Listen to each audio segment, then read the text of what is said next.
আসসালামু আলাইকুম guys, it's me Shipu. আজকের কোনো ইন্ট্রো স্পিচ দিব না বিকজ আজকের আমার পরীক্ষা। সো বেশি কথা না বাড়িয়ে ভিডিও শুরু করা যাক।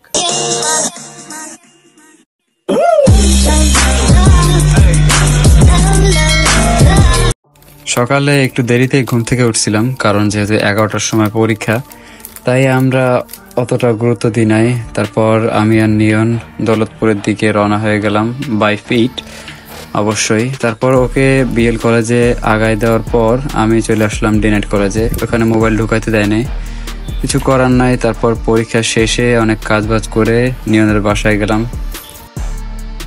ওর সাথে অনেক গল্প আড্ডা দিলাম, কি কি হয়েছে না হয়েছে। পুরো স্কুলের গ্যাং আমরা সবাই একসাথে হয়েছিলাম। যাই হোক, তারপর আমার বাসার দিকে রওনা হয়ে গেলাম। পথে আম্মু একটু শাকসবজি আনতে বলছিল, ওই শাকসবজি নিয়ে বাসার দিকে রওনা হয়ে গেলাম। দেন বিকালে মনে আসলো যে শামীম ভাইয়ের দোকানের চাবিটা নিয়নের বাসায় রাইখে আসছি, তাই খুব দ্রুত যায় ওর বাসা থেকে এই চাবিটা নিয়ে আমি আবার শামীম ভাইয়ের দোকানের দিকে রওনা হয়ে যাই।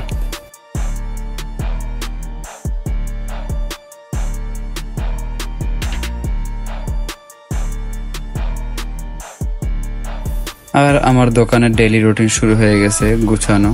আর যেহেতু অর্ধেকের বেশি কাজই গত রাতে কইরে রাখি সবসময়, সেহেতু অতটা প্যারা ছিল না।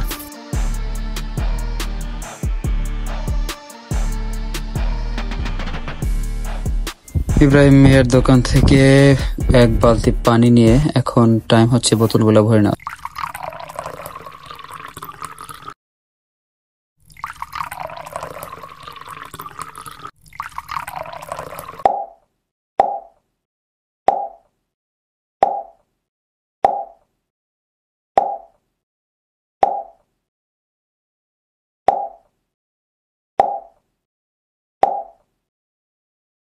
ভাই আজকে লেট করে আসছে। যাই হোক, মাগরিবের নামাজ আমাদের সাথে আদায় করে পরে আবার দোকানে গেলাম।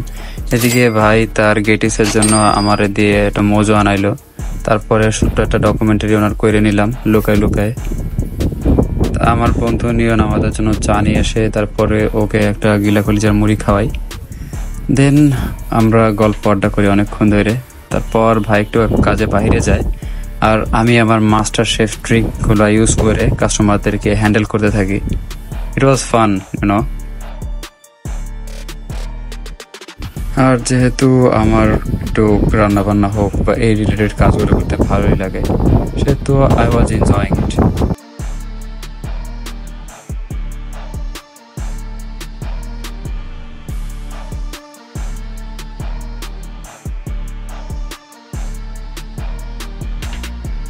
এদিকে রাতে দোকান বন্ধ করার কিছুক্ষণ আগে কিছু কাস্টমার আসে, তাদের সাথে একটা পিচ্চিও আসে। পিচ্চিটা খুবই কিউট ছিল, ওর সাথে এক ভাই মজা করতেছিল, দেখতে খুবই ভালো লাগতেছিল।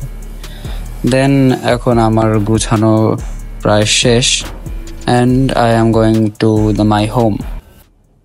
Welcome again guys. সারাদিনের ক্লান্তি বোধ থেকে এখন একটু ফ্রেশ হয়ে একটু আগে এসে নামাজ পড়লাম। তারপর কোরআন শরীফ পড়ে এখন এখন খাবো। সমস্যাটা হয়ে যায় যে সারাদিন কোনো কিছু ঝামেলা থাকে না, মাগরিবের নামাজের সময় অতটা ঝামেলা থাকে না, কিন্তু ঈশার নামাজের সময় কাস্টমারের চাপ প্রচুর থাকে। জন্য ঈশার নামাজটা জামাতের সাথে অনেকদিনই পড়তে পারি না, কিন্তু এবার থেকে ইনশাল্লাহ একটা চ্যালেঞ্জ যে ঈশার নামাজ আমি জামাতের সাথে পড়েই ছাড়বো ইনশাল্লাহ। আর এই বলে আমার আজকের ব্লগটা এ পর্যন্ত এন্ড করি। ইনশাল্লাহ আগামী দিন আবার দেখা হবে। আসসালামু আলাইকুম।